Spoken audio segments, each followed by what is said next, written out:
নমস্কার। আজকের আলোচ্য বিষয় তারাশঙ্কর বন্দ্যোপাধ্যায়ের রাধা উপন্যাসের প্রশ্ন উত্তর আলোচনা পর্ব। আমি প্রথমে পরিচ্ছেদ অনুযায়ী কয়েকটি গুরুত্বপূর্ণ লাইন তুলে ধরছি। প্রথম পরিচ্ছেদে অজয় নদীর ধারে ইলামবাজারগঞ্জ, বড় কারবার লাক্ষার ইলামবাজারে লা থেকে রং আলতা গালা তৈরি হয়ে চালান যেত দিল্লি পর্যন্ত। কোথায় যেত? দিল্লি পর্যন্ত। পত্রিকায় নির্দেশ আছে মনন্তরা ও অক্ষয় স্নানের। ব্রজলীলার শ্রেষ্ঠ লীলা কি? দোল লীলা, যা ভারতের বসন্ত উৎসব, হোলি। মোহিনী বলল কৃষ্ণদাসীকে, অর্থাৎ তার মাকে, ঘাটের বাজারে গালার চুড়ি পরব যে। শীর্ষস্থানীয় সিদ্ধ সাধক প্রেমদাস বাবাজির আখড়ার উত্তরাধিকারিণী হলেন কৃষ্ণদাসী। তার খেতাব হচ্ছে মাঝি, অর্থাৎ মাঝি বলি ডাকে। রাধারমণ সরকার হলো ধনী ব্যবসাদার। তার পাষাণ্ড বংশধর হলো অক্রূর সরকার। মূল শালবন প্রকৃতপক্ষে কোথায় অবস্থিত? অজয়ের দক্ষিণ দিকে। প্রেমদাস বাবাজির পোষ্য ছেলে হলেন গোপাল দাস। গোপাল দাসের সাধন সঙ্গিনী হলেন কৃষ্ণদাস। তার শ্বশুর প্রেমদাস, শাশুড়ি রায়দাসী বৈষ্ণবী। এই পরিচ্ছেদে মারা যায় বা দেহ রাখে গোপাল দাস। যা ধারালে ভিখারি ঘর বেঁধে সে ঘর যে রাখতে না পারে, সেই ঘর ছেড়ে হয় বৈরাগী। বৈষ্ণবী তার মেয়ে মোহিনীকে গান শুনিয়েছিল, উঠিতে কিশোরী বসিতে কিশোরী। দ্বিতীয় পরিচ্ছেদে কয়েকটি গুরুত্বপূর্ণ লাইন। ইলামবাজার আর জলুবাজারের মাঝখানে খানিকটা উত্তরে অজয় থেকে কিছুটা দূরে এই বাবাজি পল্লীটি। বাবাজি পল্লীর মধ্যে শোনা যায় কোলাহল। কেউ ব্রজদাস, কেউ বজ্রবল্লভ, আবার কেউ মঙ্গলী গরুটিকে ডাকে। তাহলে গরুর নাম হচ্ছে মঙ্গলী বা মৌলি। কৃষ্ণদাসী প্রভু গৌরহরির মুখের সঙ্গে নবীন গোসাইয়ের মুখের মিল পেয়েছিল। তাহলে কৃষ্ণদাসী কার মুখের সঙ্গে কার মিল পেয়েছিল? গৌরহরির মুখের সঙ্গে নবীন গোসাইয়ের মুখের মিল পেয়েছিল। নিতাই দাস ভাবুক লোক, সাধন ভজনে নিষ্ঠাবান মানুষ। গোপীদাস বাবাজির গান, কে এলো সই নবীন সন্ন্যাসী, কে এলো সই নবীন সন্ন্যাসী। বাউন্ডুলে গাঁজাখোর ভিক্ষুক হলো কয়। কয় শব্দটি হলো কৌয়া শব্দের বঙ্গজ রূপ। কয়কে মোহিনী ভালোবাসে।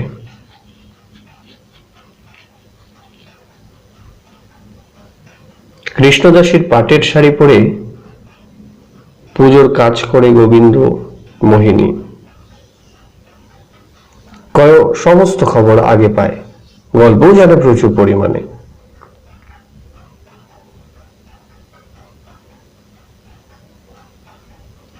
নবীন গোসাইকে কেন্দুলির মাহান্ত বলেছেন অধার্মিক।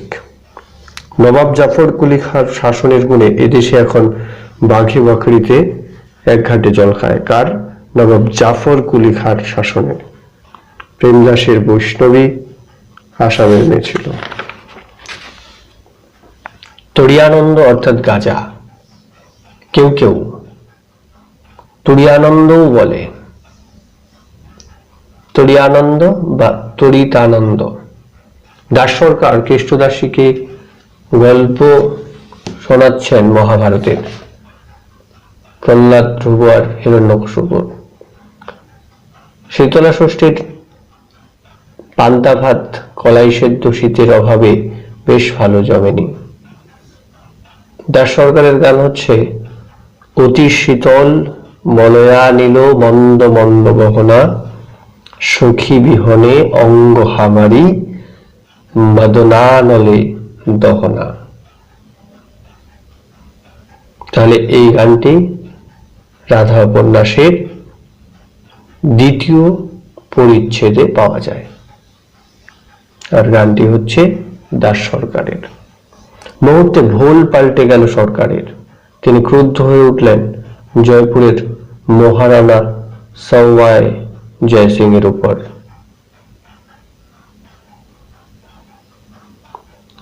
তৃতীয় পরিচ্ছেদ কাশীর গঙ্গার ঘাট, অতীত ভারতের সর্বপ্রাচীন বিশ্ব বিদ্যাপীঠ। কৃষ্ণদেব বললেন, আমি সংসারী, আমি তো সন্ন্যাস দীক্ষা দিতে পারবো না, আমার তো অধিকার নেই। দিনাজপুরে শ্রীধর বিদ্যাবাগীশ এবং প্রাণনাথ রায় তাদের অগ্রণীমান অর্থাৎ স্বকীয় মতের সমর্থক। শ্রীধর বিদ্যাবাগীশ, পরকীয় ভাবের মধ্যে পূর্ণ প্রকাশ হবে লীলা রসের। কৃষ্ণদেব বলেছেন, আচার্য রাধামোহন ঠাকুরকে অজয় পত্র লিখে শ্রীযুক্ত সওয়ার জয়সিংহ মহারাজ।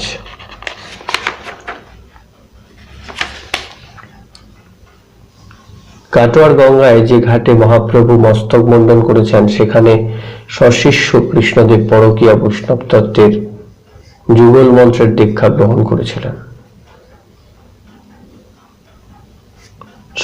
সরকার তৃতীয় পরিচ্ছেদ গান গাইছেন, সখী রে মহি কেন গেলু কালিন্দীর জলে, কালিয়া ডাগুর চিত হরি নিল ছলে।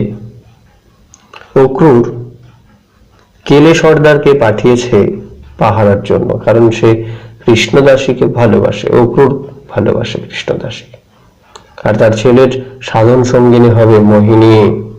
কত আশা! মোহিনীর বয়স হলো 15। দাসী জানে সাপকে সরকারের বড় হয়। চতুর্থ পরিচ্ছেদ কি? কদমখণ্ডির ঘাটে অজয়নদ স্থানে গঙ্গা স্নানের সমান পূর্ণ। এই ঘাটে কবিরাজ গোস্বামী জয়দেব ও কবি প্রিয়া পদ্মাবতী নিত্য স্নান করেন। আচ্ছা, তাহলে কোন ঘাটে স্নান করেন? কদমখণ্ডির ঘাটে, অজয়নদ সেই জায়গায়। বর্ধমানের রাজ সরকারের ব্যয়ে 1614 শতাব্দী অর্থাৎ 1692 খ্রিস্টাব্দে নতুন নচূড়ার মন্দির তৈরি হয়েছে। মধুকৃষ্ণা ত্রয়োদশীতে বারুণী গঙ্গা স্নান পর্ব। মধুকৃষ্ণা ত্রয়োদশীতে বারুণী গঙ্গা স্নান পর্ব। ধর্মমঙ্গলের উপাসক গোপভূমের মহাবীর ইছাই ঘোষ, শ্যামরূপার গড় তারই দুর্গ। ধর্মমঙ্গলের উপাসক হচ্ছে মহাবীর ইছাই ঘোষ। চূড়াখালীর জমিদার বৃন্দাবনকে কাজী হত্যা করেছিল এবং এই সংবাদ শুনে সম্রাট আলমগীর স্বহস্তে লিখেছিলেন, কাজী সরফ খোদা কা তরফ। সম্রাট আলমগীর স্বহস্তে লিখেছেন, কাজী সরফ খোদা কা তরফ। কেন্দুবিল্লের মহান্ত ভরদ্বাস সেদিন প্রথম পরিচয়ের পর মাধবানন্দের নৌকায় এসে বিগ্রহ দর্শন করেছিলেন। শ্রীখণ্ডের বাউল সাধক উদ্ভব মাধবানন্দ ভরদ্বাসকে দেবতা দর্শন করার পর ভরদ্বাস বলেছিলেন, পরমা প্রকৃতিকে বাদ দিয়ে পুরুষোত্তম, রাধা বাদ দিয়ে শ্যাম, এই যে একেবারে ভ্রান্তি। অর্থাৎ পরমা প্রকৃতিকে যদি বাদ দেওয়া যায় তাহলে কেমন হয়, ঠিক রাধা বাদ দিয়ে যদি শ্যাম হয়, তার জন্যই তাদের ভ্রান্তি বলে মনে হয়েছে। মাধবানন্দ কৃষ্ণদেবকে কোনো কালেই গুরু হিসেবে মেনে নেননি, তিনি কেবল আচার্য মাত্র ছিলেন।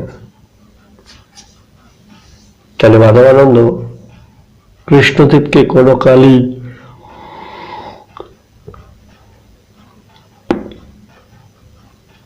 গুরু হিসেবে মেনে নেননি। মাধবানন্দকে গোস্বামীজি দগ্ধ করতে চাইলে তিনি হেসে বলবেন, বায়ুর নীলমনু তম খেদাঙ্গা ভস্মাতং শরীরং ওম এতস্সর কৃতস্সর এতস্সর কৃতস্সর। এবারে বজ্রধাম, ওপারে মথুরা, মধ্যে যমুনা।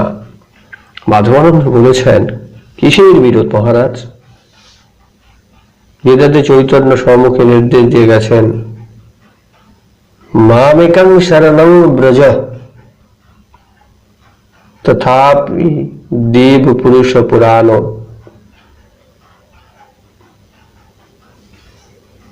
তমামি দেব পুরুষ পুরাণ। ব্রহ্মচর্য তার প্রথম যোগ, দ্বিতীয় সন্ন্যাস, তৃতীয় ধ্যান। নারীকে দূর রাখো, সেই ভাঙে ধ্যান, সেই ভাঙে সন্ন্যাস, সেই ভাঙে ব্রহ্মচর্য। হিন্দু কৌলতিলক ছত্রপতি শিবাজির মারাঠা জাতি। জড়োয়া বংশের ভাগবাটোয়ারার সময় নিখোঁজ হয়েছে রাধারানীর পান্না বসানো অবদ্ধ।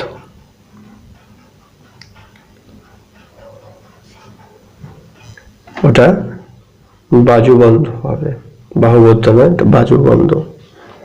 জয়দেব গোস্বামীর বৃন্দাবন লীলার নায়ক রাধা বিনোদকে বললেন,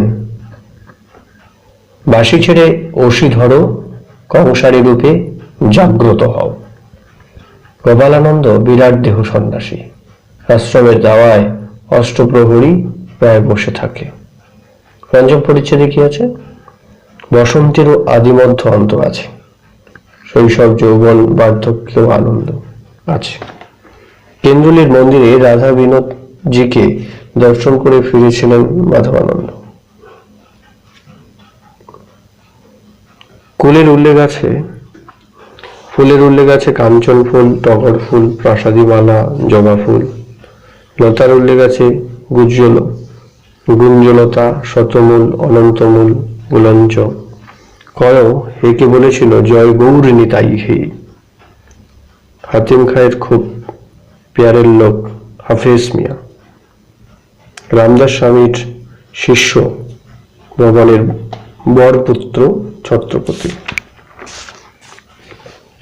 মহাভারতে বর্ণিত মহারাজ নলের কথা পঞ্চম পরিচ্ছেদে বর্ণিত। সেখানে সমাজের বিকৃতির কুৎসিততম প্রকাশ, কটুকতম বিস্ফল। লখাই ওই সন্ন্যাসীদের নাগা সন্ন্যাসী বলে মনে করেছে। লখাই বলেছিল, আজলগাড়ের অর্থাৎ রাজনগরের ফৌজদার সাথে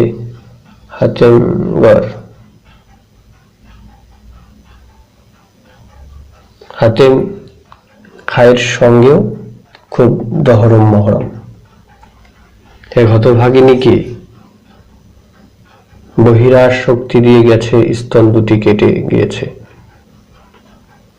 তাহলে এক হতভাগিনীকে বর্গীরা শাস্তি দিয়ে গেছে, স্তন দুটি কেটে গিয়েছে।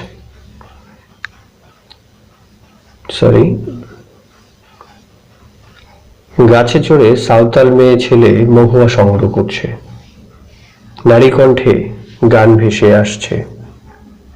শ্রীত কমলা কুচমণ্ডল ধৃত কুণ্ডল কলিত লোলিত বনমাল, জয় জয় দেব হরে। কৃষ্ণদাসী আর মোহিনী কেন্দুলি থেকে নবীন সন্ন্যাসীর মঠ দেখতে এসেছে।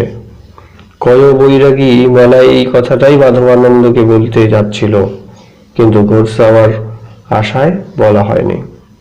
রাধা বিনোদজিকে দর্শন করতে তারা প্রতিবারই বা প্রতি বৎসরই আসে। দাস সরকার বলেছিল 1 গুণ, সে তাকে 10 গুণ করে তুলেছে। দাসী মেয়েকে 7 মহলা বাড়ির নিখুঁত বর্ণনা দিয়েছে।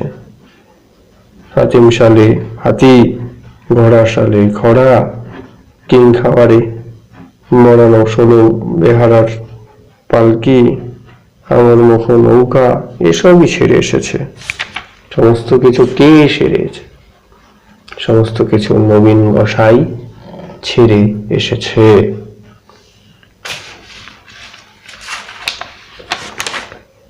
কেন্দুলের ওপরেই তো শ্যামরূপার গড়, ইজাই ঘোষের দেউল। ওখানে গেলেই তো দর্শন মেলে নবীন সন্ন্যাসীর।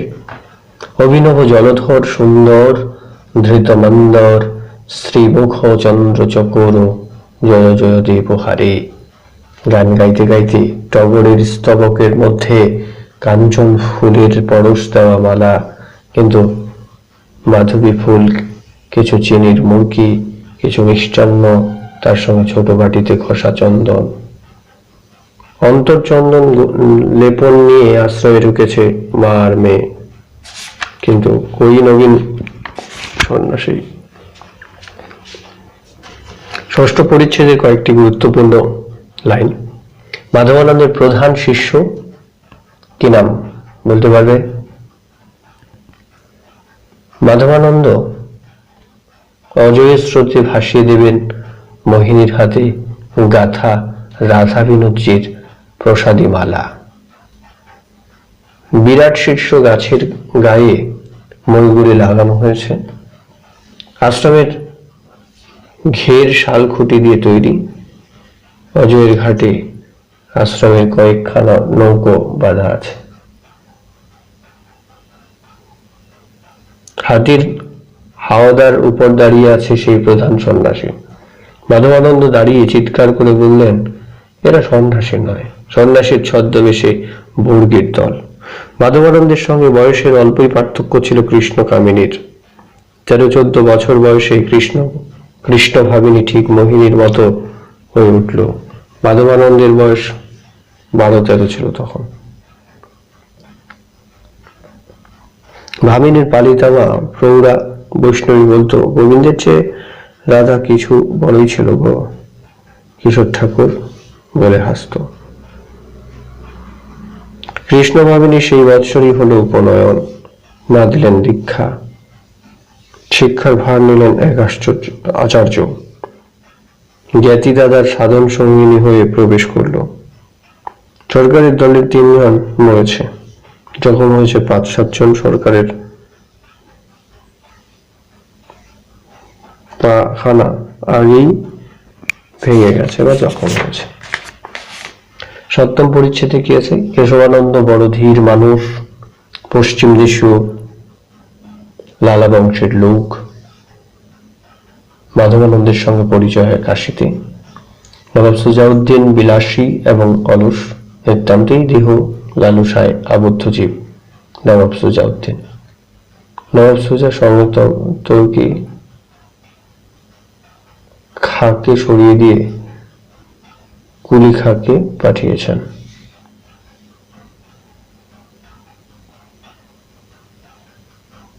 নবাব সুজাউদ্দিন বিলাসী এবং অলস। রাঘবপুরের ব্রাহ্মণ যোদ্ধার রাঘব রায়, অত্যাচারী কম্বর খা। হেতেমপুরের এখন যে হাফিজ খা, হাতিম খায়ের সর্বাধিক প্রিয় পাত্র, পুত্রাধিক প্রিয়। কেন্দুলির মাহান্ত ভরত দাস, ইলামবাজার দাস সরকারের এলাকা। হোসেন আলীর প্রেয়সী বাদশাহ বংশেরই কন্যা আমিনা।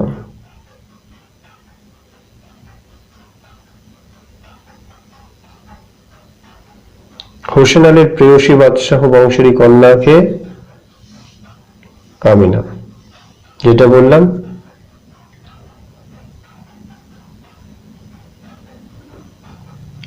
বৈশাখ মাস তপস্যার মাস, বৈশাখ ব্রতেরই মাস। বৈশাখ মাসে জলদান শ্রেষ্ঠ দান। একখানি গরু গাড়ি এসে আশ্রমের মধ্যে ঢুকছে। সোপুরের আনন্দচাঁদ গোস্বামী এক তরুণ বৈষ্ণব সাধক।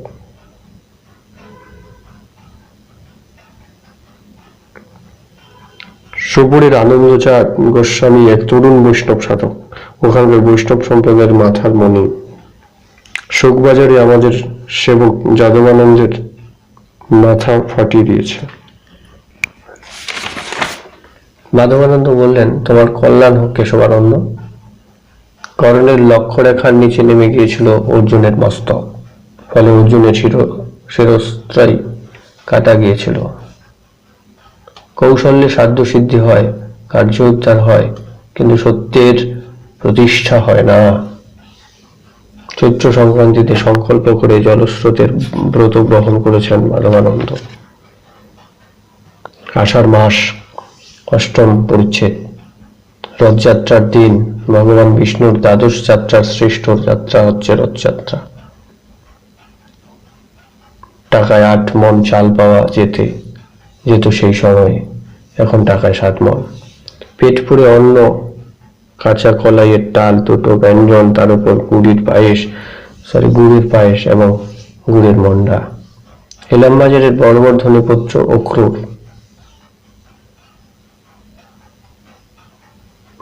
হেতমপুরের হাফিজ খা নৌকায় সারাক্ষণ কেষ্টদাসী পাথরের মতো বসেছিল। কেষ্টদাসী তার মেয়েকে রাগের মাথায় অক্রুর চণ্ডালের আটচালায় উৎসর্গ করতে চেয়েছিল।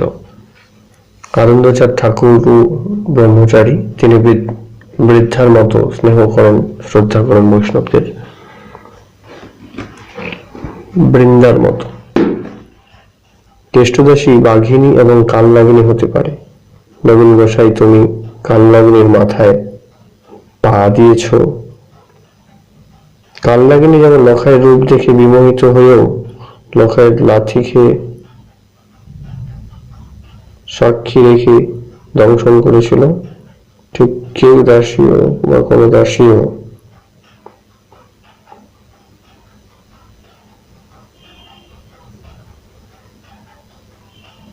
তেমনটাই করবে। ছোট সরকার ডাকিনী বিদ্যাতে বান মেরে ফেলবো, বোবা শুদ্ধ করে দেব। আমার শ্বশুরের সিদ্ধাই হারায়নি, সে আমার কাছে আছে, অক্রুরকে বলেছে কেষ্টদাসী। মাছের মধ্যে হাঙর, পাখির মধ্যে শকুনি, জন্তুর মধ্যে বনু শুয়োর, পোকার মধ্যে মাছি, আর মানুষের মধ্যে তুমি ছোট সরকার। রাধা যে পরিমাণে বর্ণাঢ্য, সে পরিমাণে জীবন গভীর নয়। সরোজ কুমার বন্দ্যোপাধ্যায় কালান্তরে এই কথাটি এই উপন্যাস সম্পর্কে বলেছেন। শ্রীকুমার বন্দ্যোপাধ্যায় বলেছেন যে ইহা রোমাঞ্চের কাহিনী, মনস্তত্ত্বের নিয়মের ধারে না। ব্রতের তপস্যার মাস হল বৈশাখ মাস। আর নববৃন্দাবনকে তৈরি করেছিলেন আনন্দচাঁদ। সোপুরের বিখ্যাত সিদ্ধ শক্তি সাধক হচ্ছে ব্রজমোহন ভট্টাচার্য। বিপুল বিষয় সম্পত্তির অধিকারী অথচ নিরাসক্ত সন্ন্যাসী হলেন আনন্দচাঁদ গোস্বামী। আনন্দ ঠাকুরের শক্তি পরীক্ষার জন্য বাঘের পিঠে চড়ে দেখা করতে এসেছিলেন কুষ্টিকড়ির পীরতুল্য সিদ্ধ পুরুষ হযরত হোসেন।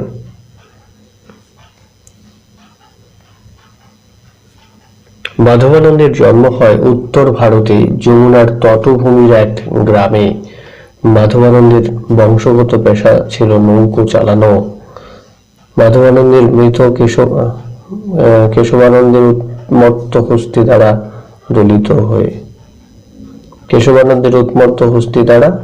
দলিত হয়েই মাধবানন্দের মৃত্যু হয়েছিল।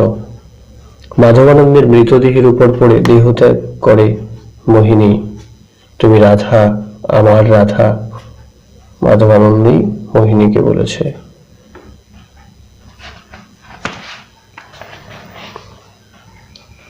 তারাশঙ্কর বন্দ্যোপাধ্যায়ের রাধা উপন্যাসটি পুস্তক আকারে প্রকাশের পূর্বে শারদীয়া আনন্দবাজার পত্রিকায় প্রকাশিত হয়। রাধা উপন্যাসটি পুস্তক আকারে প্রথম প্রকাশ হচ্ছে দোল পূর্ণিমা 1364 বঙ্গাব্দে ত্রিবেণী প্রকাশন থেকে। রাধা উপন্যাসটির প্রথম মিত্র ও ঘোষ সংস্করণ প্রকাশিত হয় ফাল্গুন 1374 বঙ্গাব্দে। রাধা উপন্যাসের মিত্র ও ঘোষ এর ত্রয়োদশ মুদ্রণের প্রচ্ছদ অঙ্কন করেছেন আশু বন্দ্যোপাধ্যায়। মূল্য ছিল 28 টাকা। রাধা উপন্যাসটি উৎসর্গ করেছেন শ্রীযুক্ত প্রেমেন্দ্র মিত্রকে। উৎসর্গপত্রে উপন্যাসিক প্রেমেন্দ্র মিত্রকে পরম মিত্র পরিশু বলে সম্বোধন করেছেন। রাধা উপন্যাসের আখ্যাপত্রে তারাশঙ্কর দুটি সংস্কৃত শ্লোক উল্লেখ করেছেন। জয়ামগ্ধং জগতে সর্বদেহাভিমানিন, আর হচ্ছে সরগরলং খণ্ডনং মম শ্রীমণ্ডলং দেহি পদ পল্লব মোদারম। সরগরল খণ্ডনং মম শ্রীমণ্ডলং দেহি পদ পল্লব মোদারম। জয়দেবের গীত গোবিন্দ। এই রাধা উপন্যাসের শুরুতে 18 শতকের তৃতীয় দশক কালের উল্লেখ রয়েছে। এই সময় ভারতবর্ষে ছিল মুঘল আমল। সুবে বাংলা বিহার উড়িষ্যার রাজধানী ছিল মুর্শিদাবাদ। তৎকালীন সময় মুর্শিদাবাদ শহরে টাকায় 5 মণ চাল পাওয়া যেত। বীরভূম জেলার অজয় নদীর তীরে রয়েছে ইলামবাজার গঞ্জ। ইলামবাজার থেকে পশ্চিমে যোগীবাজার। ইলামবাজার সে সময়ের সবচেয়ে জমজমাট গঞ্জ ছিল। এই গঞ্জে সবচেয়ে বড় কারবার ছিল হচ্ছে লাক্ষার, যেটা বললাম। উপন্যাসের মুখ্য চরিত্র কৃষ্ণদাসীর মেয়ের নাম ছিল গোবিন্দমোহিনী। গোবিন্দমোহিনীর পিতার নাম গোপাল দাস। গ্রাম অঞ্চলের মাটির দেয়াল, খড়ের চাল ঘর, খড়িমাটি দিয়ে নিকানো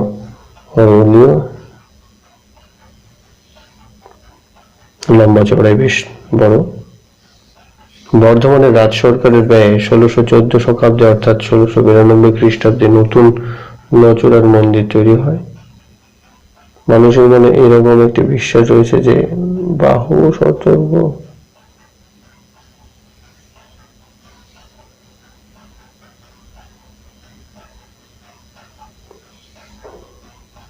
মানুষের মনে এরকম একটি বিশ্বাস রয়েছে যে বহু শত সূর্যগ্রহণে গঙ্গা স্নানের পূর্ণ একত্রিত করলে যে ফল হয়, এক বারুণী গঙ্গা স্নানে সেই পূর্ণ ফলের অধিকার হয় মানুষ। ভাবা যায়?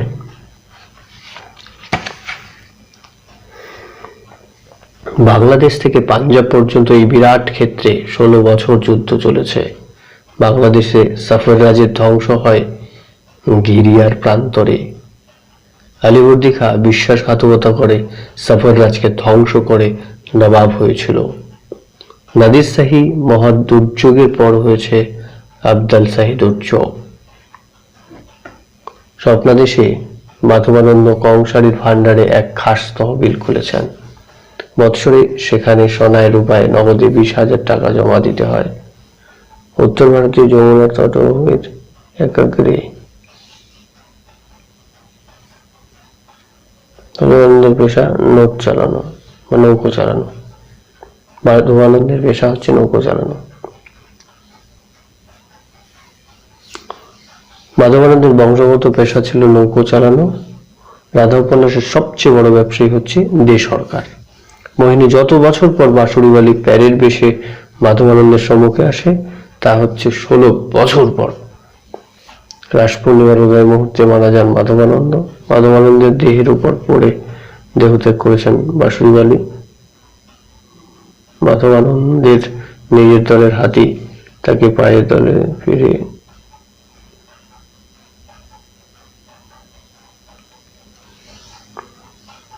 তাহলে রাস পূর্ণিমার উদয় মুহূর্তে মারা যায় কে? মাধবানন্দ। মাধবানন্দের দেহের উপর পড়ে দেহত্যাগ করেছে বাঁশুড়িবালি।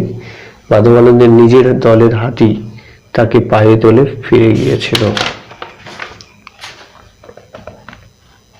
রাধা উপন্যাসের মাধবানন্দ যাকে হত্যা করেছেন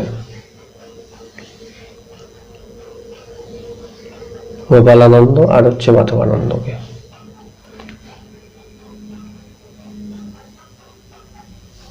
রাধা উপন্যাসে রঘুরূপকে হত্যা করেছিলেন মাধবানন্দ।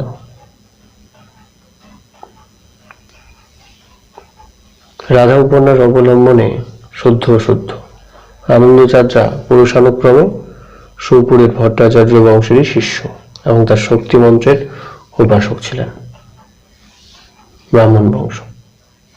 তিনি রূপের অসাধারণ অপরূপ রূপবান।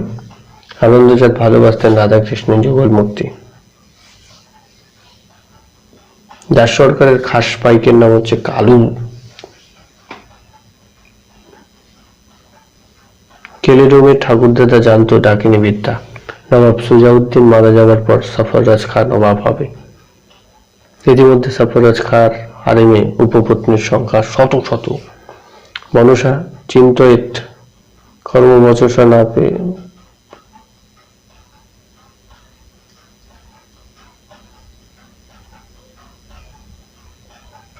তারপর হচ্ছে সুরপুরের আনন্দজাত গোস্বামী এক তরুণ বৈষ্ণব সাধক। আমি বারবার মাঝে মাঝে রিপিট করছি যাতে তোমাদের সুবিধা হয় বা আপনাদের সুবিধে হয়। কেশবানন্দ দীক্ষা নিয়েছেন যার কাছে, তার নাম মাধবানন্দ। মাধবানন্দের সঙ্গে কেশবানন্দের পরিচয় হয় কাশীতে। কৃষ্ণদেব সূর্যদেবকে সাক্ষী করে আচার্য রাধামোহন ঠাকুরকে অজয় পত্র লিখে তার কাছে দীক্ষা গ্রহণ করেছে। অজয় তটে কেন্দ্রবিল্লের কদমখণ্ডের ঘাট ইতিহাস বিখ্যাত। কদমখণ্ডের ঘাটে অজয়নাথ স্নানে গঙ্গা স্নানের সমান পুণ্য। মহারানা জয় সিং জয়পুরে, দিল্লিতে, মথুরায়, উজ্জয়িনীতে, কাশীতে মানমন্দির প্রতিষ্ঠা করেছেন। মোহিনী মনেও যেমন অপরিপক্ক, দেহেও তেমনি অপরিপূর্ণ এবং অপুট। রাজ অঞ্চলের মাটি দেয়ালু, খড়ের চাল ঘর, খড়িমাটি দিয়ে নিকোনো, লম্বা চওড়া, বেশ বড় ঘর। মোহিনীর পিতার নাম গোপাল দাস, কৃষ্ণদাসের মেয়ের নাম গোবিন্দ মোহিনী।